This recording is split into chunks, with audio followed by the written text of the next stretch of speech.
Pour parler donc de ces deux affiches, je reçois sur ce plateau à ma gauche, vous à votre droite, Amadou Gulde Junior Gallo. Bonsoir et bienvenue. Bonsoir Mamadou, bonsoir à tous. Bien, de l'autre côté, Mohamed Bangora, l'habitué, Bangus premier. Bangus, bonsoir et bienvenue. Bonsoir Mamadou Diallo, bonsoir à vos millions de téléspectateurs. C'est toujours un plaisir pour moi de me retrouver encore dans cette maison qui s'appelle la RTG. Bien, on a fini avec les rencontres des phases de poule où on a sur 24 nations, 16 vont poursuivre l'aventure et 8 sont éliminés dès le premier tour. Alors, voici rapidement le tableau pour les huitièmes de finale ce samedi 3 janvier 2026. Maintenant, deux rencontres à l'affiche, 16h Mali Sénégal-Soudan, 19h Mali-Tunisie. Demain dimanche, deux rencontres également, 16h Maroc contre la Tanzanie et puis 19h Afrique du Sud Cameroun. Lundi 5 janvier 2026, 16h Égypte contre le Bénin et puis 19h Nigeria Mozambique le mardi. Dernière rencontre de ces huitièmes de finale à 16h Algérie contre la RD Congo et puis 19h temps universel, la Côte d'Ivoire sera face au Burkina Faso. Alors pour partir rapidement à la première question, le tableau des huitièmes de finale sont connus. Est-ce qu'il y a une surprise à votre avis ou bien c'est les équipes qui méritent d'être là qui sont là aujourd'hui, Bangoura? Moi, je dirais qu'il n'y a pas de surprise parce que vous savez que la CAN obéit à un certain nombre de principes. Tout à l'heure, vous avez rappelé, c'est une CAN à 24 nations. Et certes, il y a des nations qui sont des habitués, il y a certes d'autres qui viennent ici, et en tout cas en dernier rempart, mais vouloir disputer 36 matchs et maintenant que chacune de ces nations a validé son ticket, c'est que vous avez 3 matchs. Les 3 matchs, l'objectif, c'est d'engranger énormément de points afin de se qualifier pour les huitièmes de finale. Donc, moi, je dirais que même si on se qualifie avec 2 points, 3 points, l'essentiel, c'est de valider son ticket qualificatif. Et les nations qui ont le plus mérité pendant cette phase de poule ici, ce sont ces nations-là et qui se sont retrouvées. Maintenant, comme tu l'as dit tout à l'heure en intro, la phase la plus ultime ici, c'est cette journée qui commence à partir de maintenant là, parce que parmi ces nations de 16, de 24, on se retrouve à 16. De 16, on va se retrouver à 8. De 8, la décantation va continuer. Pour le moment, ce sont les méritants qui se sont retrouvés en huitième de finale. Bien, même s'il y a des équipes comme la Tanzanie qui est là avec 2 points, juste 2 matchs nuls et puis une qualification en huitième de finale. Est-ce que vous pensez que c'est le mérite qui est là ou bien vous pensez qu'il y a contrairement à Bangura, moi je dirais qu'il y a eu des surprises. D'accord. Quand on regarde toutes les équipes, leur parcours depuis le début, même avant la CAN, moi je dirais qu'il y a eu des surprises. Exemple, l'élimination précoce de l'Angola, qui a une très bonne équipe, qui a manqué de chance pour moi, parce que l'Angola a éliminé avec 2 points, mais qui a marqué moins que la Tanzanie, qui a marqué 3 buts et encaissé 4 buts. Maintenant, pour l'Angola, c'est marqué 2 buts, encaissé 3 buts. Donc, c'est manque de chance à ce niveau-là. Même Comore qui est éliminé, il y a eu des regrets parce qu'il y a des bonnes choses dans cette équipe comorienne. C'est pourquoi les Comoriens sont vraiment frustrés. Ils demandent beaucoup au niveau de la fédération et au niveau du ministère. Il y a aussi le Gabon. Le Gabon, on peut comprendre. Le Gabon a mal démarré, mais quand vous regardez l'Angola, son match quand même avant la CAN contre l'Argentine. Ouais. Je pense que c'est une grande nation du football. L'élimination précoce des Angolais, franchement, c'est un petit peu, elle est un petit peu surprenante. C'est vrai, comme on a dit, ce sont les mérites. Oui, dans le football, une équipe a besoin de la chance aussi. C'est vrai, tu vas mériter, mais quand tu es éliminé avec 2 points, l'autre est qualifié avec 2 points. Moi, je pense que c'est une question de chance. Oui, mais sauf que les configurations ne sont pas les mêmes. Parce que tout à l'heure, vous avez parlé de l'Angola qui est éliminé avec 2 points. Mais sans pourtant oublier que le Soudan aujourd'hui qui joue les huitièmes de finale, c'est la première nation, c'est l'une des rares, c'est la première fois dans l'histoire de la CAN qu'une nation se qualifie avec 3 points sans pourtant marquer. Oui. C'est la première fois. Oui. Donc c'est pourquoi je dis que c'est le mérite qui a primé. Maintenant, les autres nations telles que le Comore qui a bien débuté, l'Angola, ça arrive, mais c'est que leur a manqué de la stratégie. Mais là aussi, pour la petite précision, le Soudan a encaissé 5 buts. et marqué un but, mais le but là, c'était contre son camp. Voilà. On va revenir là-dessus. On va donc partir avec le match du jour Sénégal-Soudan. Est-ce que vous pensez que c'était le tirage possible pour l'équipe sénégalaise dans cette CAN? Il fallait miser sur une grosse nation dans cette compétition. Mahmoud, ce qu'il faut retenir, on joue dans une compétition qui s'appelle Coupe d'Afrique des Nations. Et au coup d'envoi, toutes les nations se valent ici. Maintenant, le Sénégal, on le sait, c'est le solide leader qui a quand même conforté sa première place parce qu'on sait contre la RDC et cette nation a été quand même orgueilleuse dans sa façon de faire ici. Il fallait forcément se repositionner. Alors, dire qu'aussi c'est le meilleur choix pour le Sénégal, non. Parce que quand on se bat pour être premier, c'est pour éviter aussi les grosses lenteurs dans la compétition. Parce que c'est des matchs à éliminatoire direct. Et quand c'est des matchs à éliminatoire direct, il n'y a pas d'excuse ici. C'est pourquoi tout peut arriver. Oui. Donc, terminer premier du classement et jouer contre le troisième, c'est que c'est déjà une stratégie, un objectif que l'équipe s'est fixé. Parce que quand vous prenez cette rencontre, vous allez vous rendre compte que c'est encore une retrouvaille entre ces deux nations. Parce que la dernière fois que les deux se sont rencontrés, c'était le 5 septembre 2025. C'était à l'occasion des éliminatoires de la Coupe du Monde 2026 ici, qui est prévu aux États-Unis. Et c'est les Sénégalais qui avaient remporté. Donc, le Sénégal avec le Soudan, ils avaient l'habitude de jouer parce qu'ils sont sur une série de 7 matchs ici, 4 victoires pour le Sénégal, 3 matchs nuls. Donc, c'est pour dire que oui, le Sénégal a un objectif. Cet objectif ici, c'est d'aller loin dans cette compétition. Il fallait batailler dur, occuper la première place pour éviter les grosses cylindres. D'accord, allez-y avec cette question, la même question pour vous aussi. Laquelle? Oui, est-ce que le Sénégal pouvait tirer gros par rapport à cette combinaison des huitièmes de finale? Oui, je crois. Pour moi, le Soudan, c'est une proie facile pour le Sénégal. Même quand on regarde, c'est vrai, chaque match a ses réalités. Le Sénégal sera privé forcément de son capitaine Kalidou Koulibaly. Mais quand on regarde le parcours du Soudan et le Sénégal, il n'y a pas photo. Même au niveau de la confrontation historique entre ces deux équipes, c'est une domination du Sénégal. En 7 matchs, c'est 5 victoires du Sénégal, 2 matchs nuls. Donc le Soudan n'a jamais battu le Sénégal. Et je ne pense pas si ça va commencer cet après-midi. Donc je vois une équipe du Soudan qui va forcément défendre. Et en 8e de finale, ce sont des matchs à élimination directe. Quand vous défendez, ça va être très compliqué pour vous. Donc dans cette Coupe d'Afrique des Nations, on voit des équipes, on voit des jeunes talents, entre confirmation Assimé et des jeunes des doyens libérés.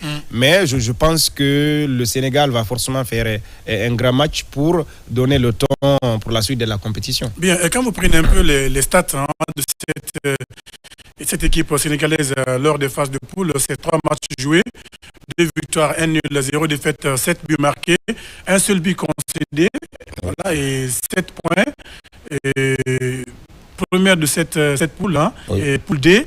Alors, est-ce que c'est aujourd'hui, psychologiquement, cette équipe a l'avantage sur le Soudan dans cette rencontre? Évidemment. Déjà, quand vous terminez sur une très bonne note lors des phases de poule ici, c'est que vous avez de l'ascendant psychologique. Mais je vais tout à l'heure rejoindre Jules dans un pan de son analyse ici. Il faut faire beaucoup attention. Certes, c'est une proie facile en face, mais n'oubliez pas que les matchs ici s'enchaînent, mais pas de la même façon, parce qu'il y a des réalités, surtout des détails. Certes, le Soudan a connu quand même un moment de galère, parce qu'on l'a rappelé, c'est l'une des nations, la première nation déjà à se qualifier sans qu'un joueur de cette sélection ne marque ici. C'est la première fois.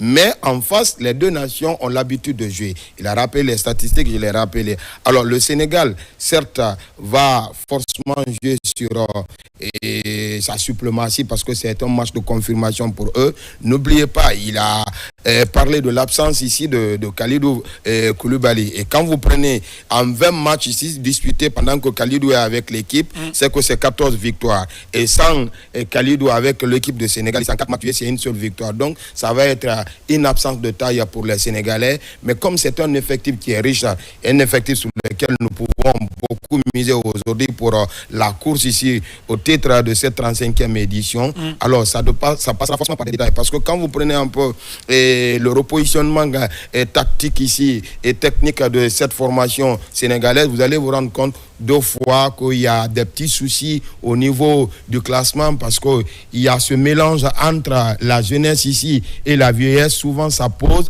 Donc, mais Pape Diaw, là où il est aujourd'hui, il sait qu'il n'a plus d'excuses parce que déjà, le premier pas, c'était de franchir les matchs, c'est-à-dire les phases de poule, le premier tour. Aujourd'hui, c'est l'ultime phase qui commence pour lui.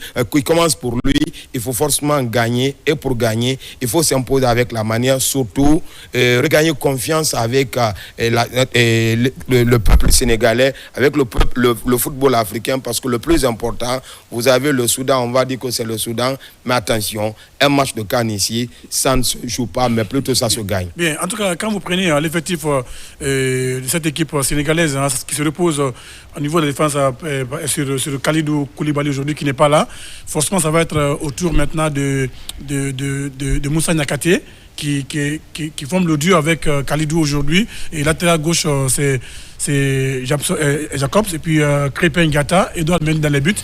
C'est quand même une défense très costaud malgré l'absence de Kalidou Koulibaly. Oui, surtout aussi dans cette équipe du Sénégal, il y a des jeunes qui profitent de la vitrine continentale pour changer de dimension dans cette équipe avant la Coupe du Monde. Oui. Donc quand vous regardez Ibrahim Baye du Paris Saint-Germain qui est en train de se faire une place petit à petit, même s'il est jusqu'à présent remplaçant. Oui. Donc c'est quelqu'un qui est capable de faire plus que ce qu'il est en train de faire si on donne le temps de jeu.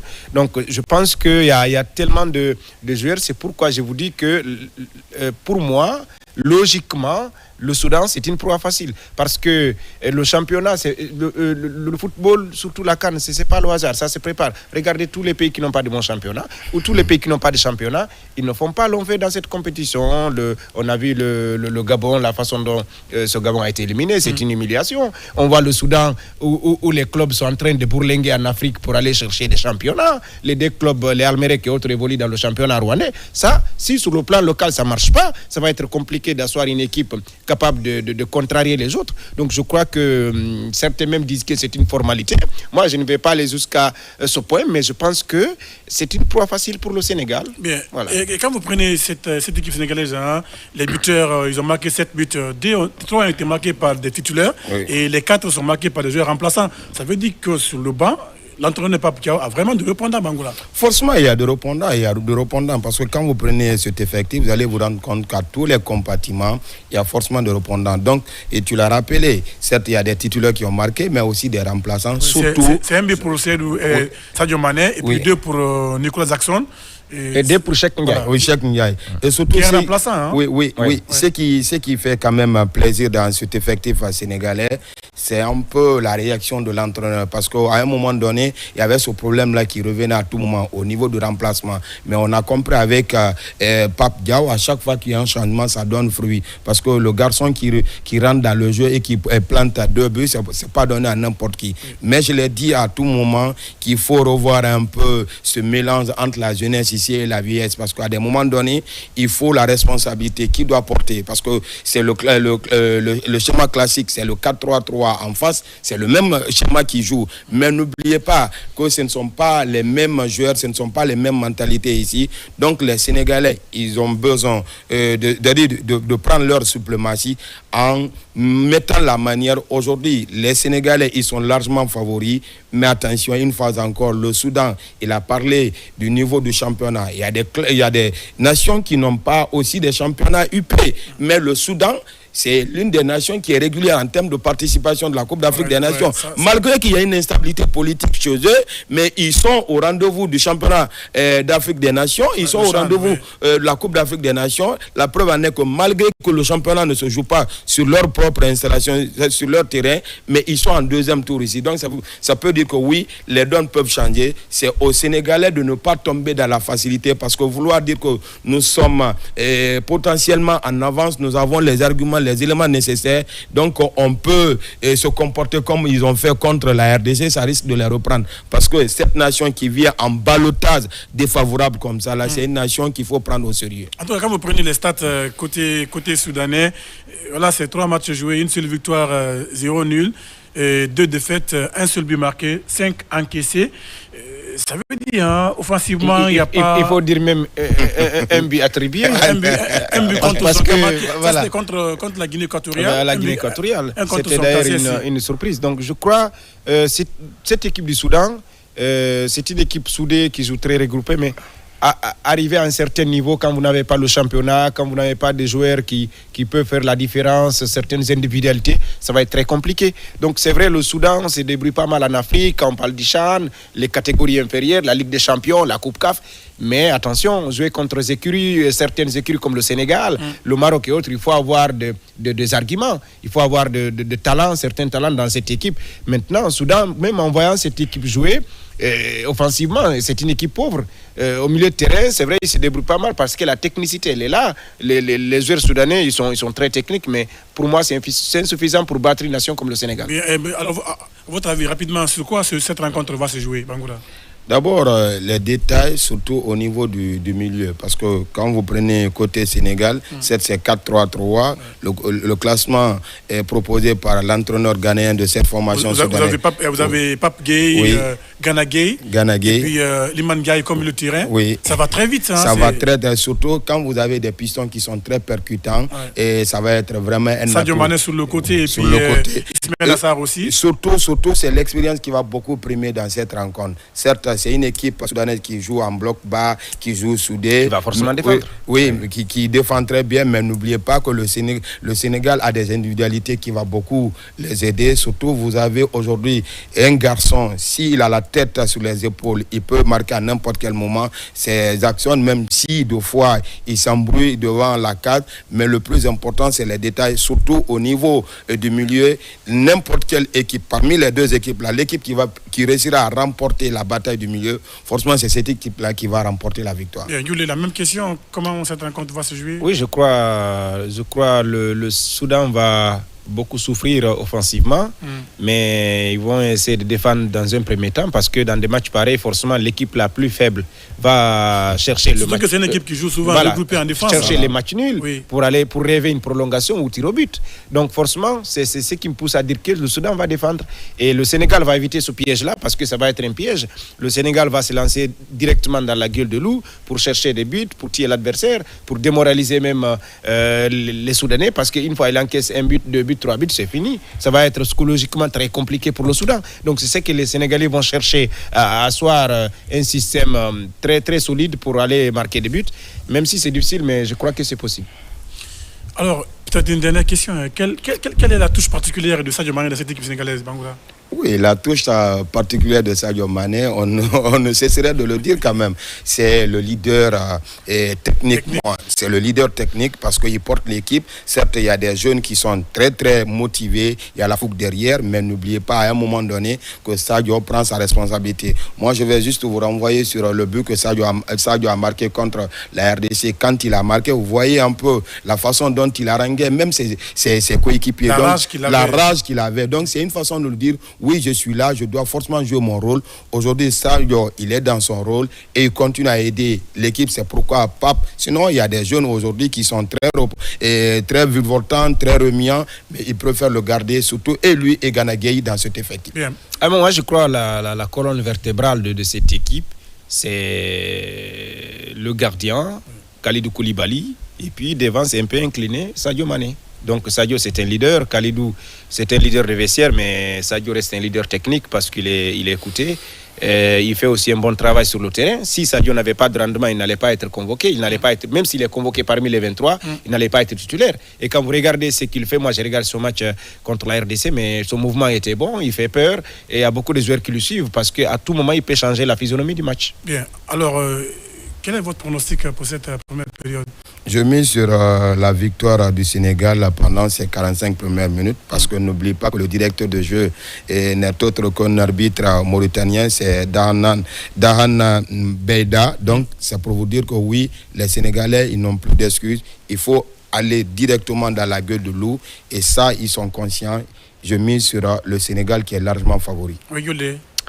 Ah oui, le Sénégal reste favori. Ou bien vous en tirez un match piège pour le Sénégalais. Non, le Sénégal va éviter le piège. Forcément, avec tous les arguments qu'il a, il va forcément éviter le piège. Bien, on va aller du côté de la technique pour les spots publicitaires et puis partir au stade pour les hymnes nationaux. Et le coup d'envoi du match, c'est 16h GMT. Nous, on sera là à la mi-temps de cette rencontre pour le débrief des 45 premières minutes entre Sénégalais et Soudanais. À tout à l'heure.